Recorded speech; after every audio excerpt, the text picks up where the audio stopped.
तुमने कभी ना कभी ये जरूर सोचा होगा कि मार्वल और डीसी में से ओरिजिनल कौन है, क्योंकि ये सवाल काफी लोगों के दिमाग में आता है। लेकिन सच ये है कि मार्वल और डीसी सिर्फ कॉम्पिटिटर्स नहीं है, बल्कि ये एक दूसरे के आइडियाज को कॉपी, मॉडिफाई और अपने तरीके से इम्प्रूव करते आए हैं। कभी मार्वल ने डीसी से इंस्पिरेशन ली, तो कभी डीसी ने मार्वल के कॉन्सेप्ट्स को अपने स्टाइल में यूज किया। और आज मैं तुम्हें दिखाने वाला हूँ वो सच जो ज्यादा लोगों को पता ही नहीं है। आखिर कौन है ओरिजिनल और कौन बस एक upgrade version. Batman and iron man. Bruce Wayne पहली बार डिटेक्टिव कॉमिक्स नंबर 27 1939 में दिखा और फिर 1943 की एक थिएट्रिकल सीरीज ने बैटमैन को स्क्रीन पर ले आया। फिर आता है Tony Stark. Tales of Suspense number 48 1959 में एंट्री और 2008 की आयरन मैन मूवी ने उससे लिटरली ग्लोबल आइकन बना दिया। अब अगर सीधा देखो ना, तो दोनों का बेस काफी सिमिलर लगता है। दोनों रिच हैं, दोनों जीनियस हैं, दोनों के पास सुपर पावर्स भी नहीं है और अपने पैसों से ही इतनी एडवांस टेक बना लेते हैं कि बाकी हीरोज भी उन पे डिपेंड करते हैं। और हाँ, दोनों प्लेबॉय टाइप ही हैं। और एक और कॉमन चीज, दोनों ने अपने पेरेंट्स लूज किए हैं। इस पॉइंट पे आके लगता है कि शायद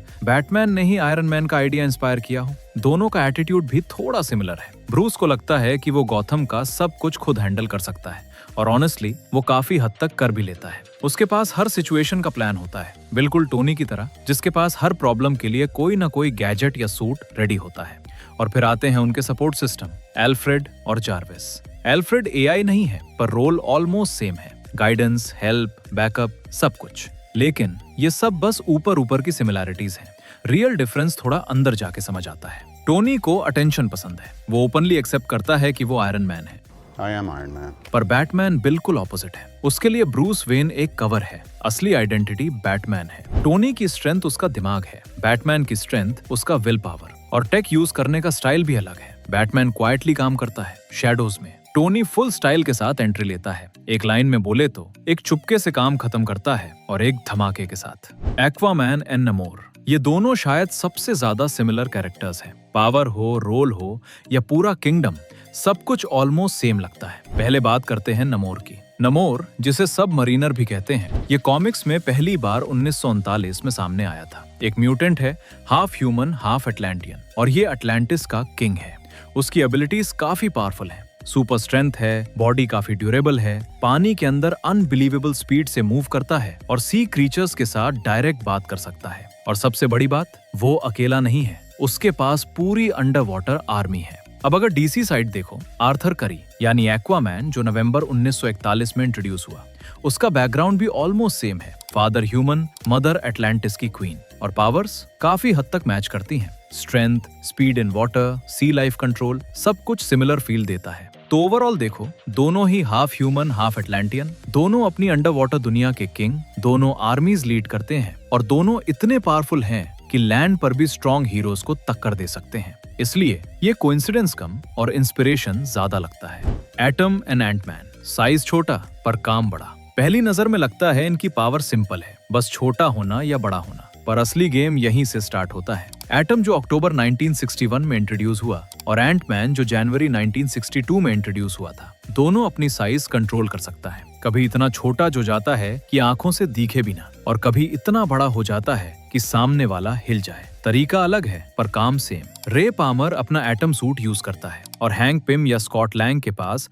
एंटमैन सूट और पिम पार्टिकल्स होते हैं। अब सबसे इंटरेस्टिंग बात, जब ये छोटे होते हैं ना, तब भी इनकी ताकत कम नहीं होती। मतलब सोचो, साइज छोटा सा पर एक पंच सीधा हैवी डैमेज देता है। इसी वजह से इनका फाइटिंग स्टाइल काफी अलग हो जाता है। सीधा सामने से फाइट करने के बजाय ये लोग अंदर घुसते हैं, क्वाइटली डैमेज करते हैं और कभी कभी फाइट के बीच में गायब भी हो जाते हैं। ये दोनों उसमें एक्सपर्ट हैं। और सबसे बड़ी बात, इनका नेक्स्ट मूव गेस करना मुश्किल होता है। एक सेकंड तक तुम्हें सामने दिखेंगे, नेक्स्ट सेकंड कंप्लीटली डिसअपीयर। कभी छोटे होके अटैक, कभी जायंट बन के ओवर पावर। डेथस्ट्रोक और डेडपूल, ये वाली सिमिलैरिटी तो थोड़ी ज्यादा ही ऑब्वियस है।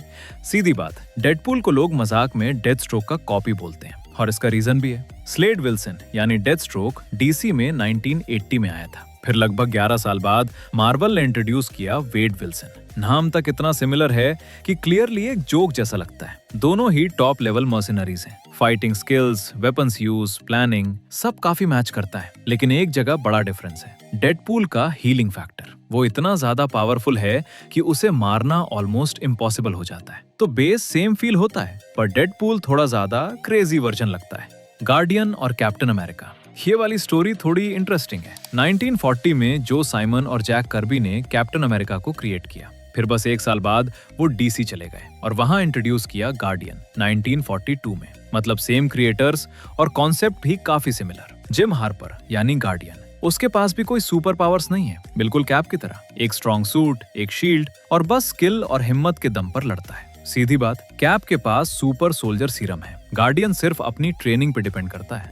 स्वैम्प थिंग और मैन थिंग, ये कोइंसिडेंस थोड़ा ज्यादा ही परफेक्ट लगता है। 1971 में पहले मार्वल का मैन थिंग आया और सिर्फ कुछ महीने बाद डीसी ने स्वैम्प थिंग इंट्रोड्यूस कर दिया। दोनों की स्टोरी ऑलमोस्ट सेम फील देती है। दोनों साइंटिस्ट थे, स्वैम्प में धोखा मिला, केमिकल्स के कांटेक्ट में आए और फिर एक बड़े मॉस कवर्ड मॉन्स्टर में ट्रांसफॉर्म हो गए। और सबसे सैड पार्ट, दोनों अपनी नॉर्मल लाइफ वापस नहीं पा सकते। सीधी बात, ये दोनों हीरोज कम और ट्रेजेस्टिक कहानी ज्यादा लगते हैं। सब्सक्राइब भी कर लेना ऐसा ही वीडियोस के लिए।